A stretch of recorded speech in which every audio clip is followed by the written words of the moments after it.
Ауыл шаруашылығы ел экономикасының маңызды саласы, және оның дамуы кадрлық әлеуетке тікелей байланысты. Ауыл шаруашылығына заман талабына сай білім алған жас аграршы мамандар қажет. Алайда бүгінгі күні осы салада кадр тапшылығы мәселесі аса өзекті екенін мойындау керек. Салалық министрліктің қазіргі штаты 4000 бірліктен асады. Жүйеде тұрақты негізде 300 бос орын бар. Кадр тапшылығы мәселесін шешу мақсатында Ауыл шаруашылығы министрлігі жас маманға ақ жол акциясын өткізді. Бұл шара аграрлық сала үшін мамандар даярлайтын еліміздің 7 жоғарғы оқу орындарының түлектерін жұмысқа қабылдау үшін ұйымдастырылған онлайн конференция түрінде өтті.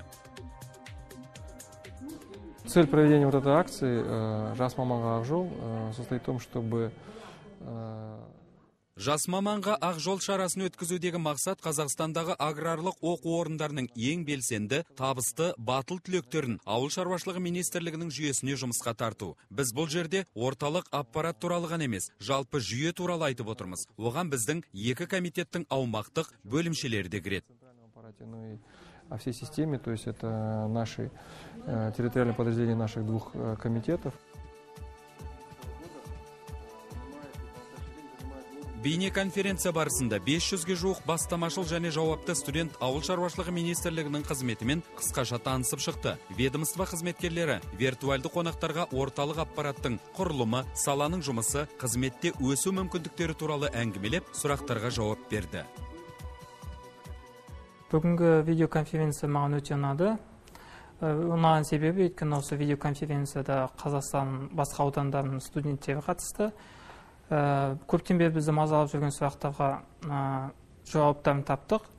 Және де болашақта осы Ауыл шаруашылығы министрлігімен өзіміздің жұмысымызды, болашақ карьералық белестерімізді осы министерствомен немесе де оның басқа да структурамен байланыстырғымыз келеді. 2012 жылы Ауыл шаруашылығы министрлігі дәл осындай тәжірибе өткізген болатын. Оның нәтижесінде Қазақстанның жоғарғы оқу орындарының 10 үздік түлегі ведомстводағы мемлекеттік қызметке қабылданды. Оның жартысы бүгінде министрліктің орталық аппаратында жұмыс істесе, қалғандары салалық бөлімшелерде еңбек етіп жүр. Әрине, Ауыл шаруашылығы министрлігінде жұмыс істеп жүріп, қызметкерлердің қабілеттерін, басқа көрсеткіштерін ескеретін болсақ, қызметінде алға басу сияқты жетістіктер бар. Уақыт бір жерде тұрмайтынын білеміз. Бұл заңды құбылыс. Мысалы, 2013 жылы 153 адам қызметінде жоғарылады. Оның 125-і министрліктің қызметкерлері. Бұл 82%, және байқау бойынша 28 адам. Бұл 18%. 2012 жылы 1977 қызметкер біліктіліктерін арттыру курстарынан өтті.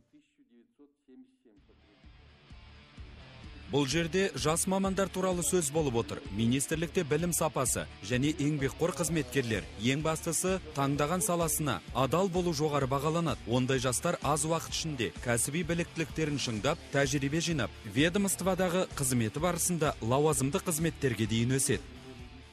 Более 30% штата наших сотрудников центрального аппарата это молодые люди, молодые специалисты в возрасте до 30 лет.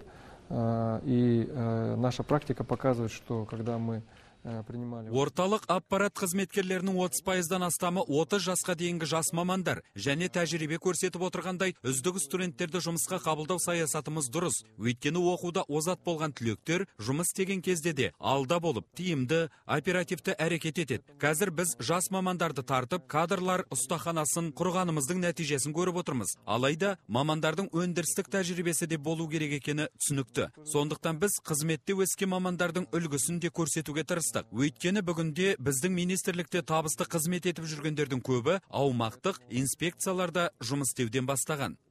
Мы показали несколько таких примеров успешных карьер, и, как правило, вот многие из этих специалистов, те, кто сделали карьеру в системе министерства, они начинали вот именно с территориальных инспекций. Болашақ аграршылардың жұмыс орындарын таңдауда танытқан ықыластары ауыл шаруашылығы саласы жас және болашағынан мол үміт күттіретін жаңа кадрлармен толығат деген үміт ұялатады.